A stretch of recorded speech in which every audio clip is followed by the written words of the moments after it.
question is, how old were you when you started to play tennis, and what kind of tennis court did you play on, and where was it? I was in my preteen years playing on a hard court. In those days, my idea of tennis was to use a forehand and just whack it with everything I had. There was no sight of a backhand of any kind.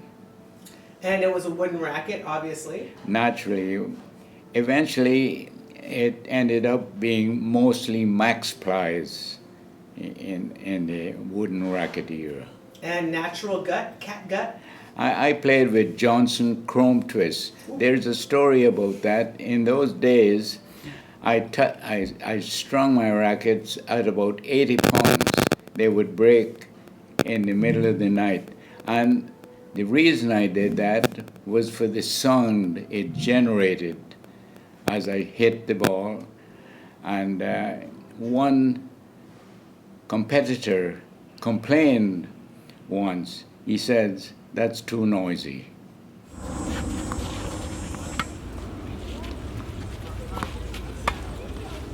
And I like the combination of motion and thinking on the tennis court, and that was my attraction to the game. So later on, or not that many years later, you moved to Canada to go to university. Yes. And you brought your tennis racket with you? No, Canada had better tennis rackets. I lived in a place in Georgetown in British Guyana. My rackets had to be imported from England, plus duty, etc., and very costly. I waited until I got to Canada and got rackets. But again, those rackets were imported from Taiwan.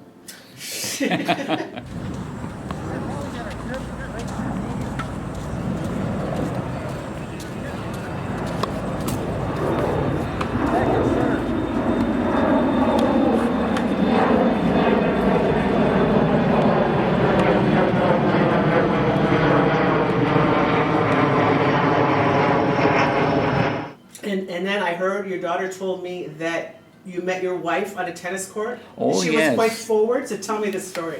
As a student, I would make weekend trips to Verdun. Now, at Verdun, the tennis courts adjoin the boardwalk, which is on the St. Lawrence. And I would play with the players Paul Deschênes and Harry Cardall. They were prominent members, Harry Cardall particularly, of Montreal. And it was around 6 or 7 o'clock, and the audience was tremendous along the boardwalk. They saw some good tennis in those days. And that's when I met my wife as a spectator. So I heard that she was quite forward, and she approached you. When you're talking about the era that was very cheeky of her. Yes, she wasn't so much forward as she could appreciate good tennis. And she wanted to play. She wanted some of that, right? Yes, she wanted some of that. She also might have thought you were handsome, possibly. She never told me. But you've been married 67 years? 67 years. For 5 years, we were on a honeymoon. And then we had our first child. And then it was over. And then it was over.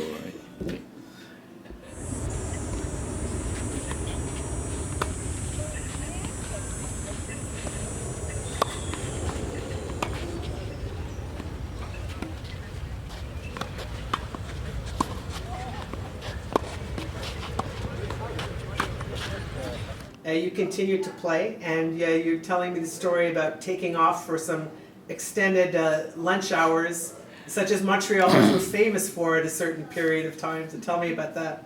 Tennis was most of my life. Spent most of my time playing tennis. Any time left over was spent working and raising a family. During my lunch hour, I happened to be my office next door to Peter Walsh, a lawyer I think Prime Minister Mulrooney's farm Heenan Blakey, next maybe? door. We would catch the tunnel train and play a couple of sets and get back to work every day. And on my way back home to the suburbs, I would stop in again at the Montreal Country Club, play another couple of sets. So you see, there was only a very little time left to live to be 100.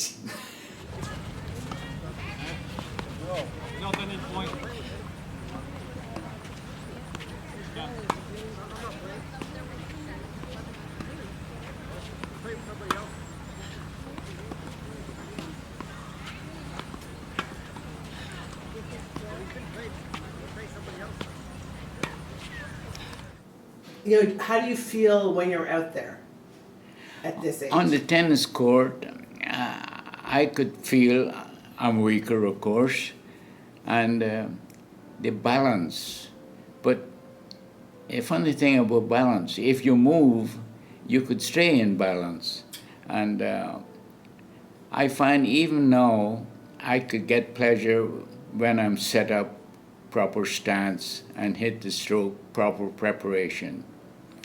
And that reminds me so much of the time when I was rallying and the ball would be as big as a melon, if you wish, and the sound of your racket and the feel of the racket and the depth of the shot 3 or 4 inches from the baseline.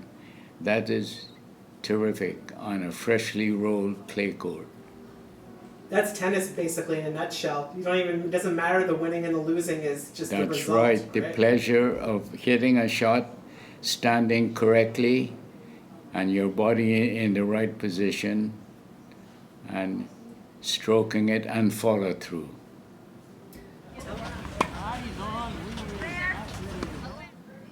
Okay, tell me how you get to 100.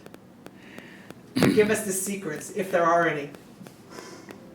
It's not a secret. Everyone says when you get to be 100, there could be a secret. But what I've found, as I neared 80 and 90, and I realized that I may reach that age, I studied it, I researched it, and I find that to reach 100, the current thinking, it narrows down into 4 areas: diet, exercise, renewal, and attitude, which is the most important part. In my case, and I'll mention it later, I have a 5th key, and that is luck or destiny.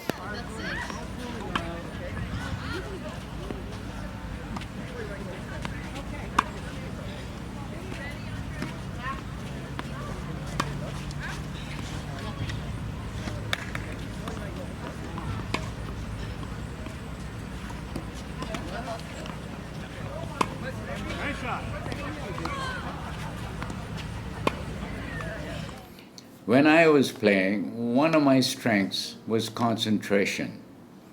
And winning or losing, I would be playing at the same intensity level. But there came a time during some competitive matches when the situation was tight and I became afraid of losing. When I felt that feeling, I knew it was time to quit. In order to play competitively, you have to have confidence. And this was gone.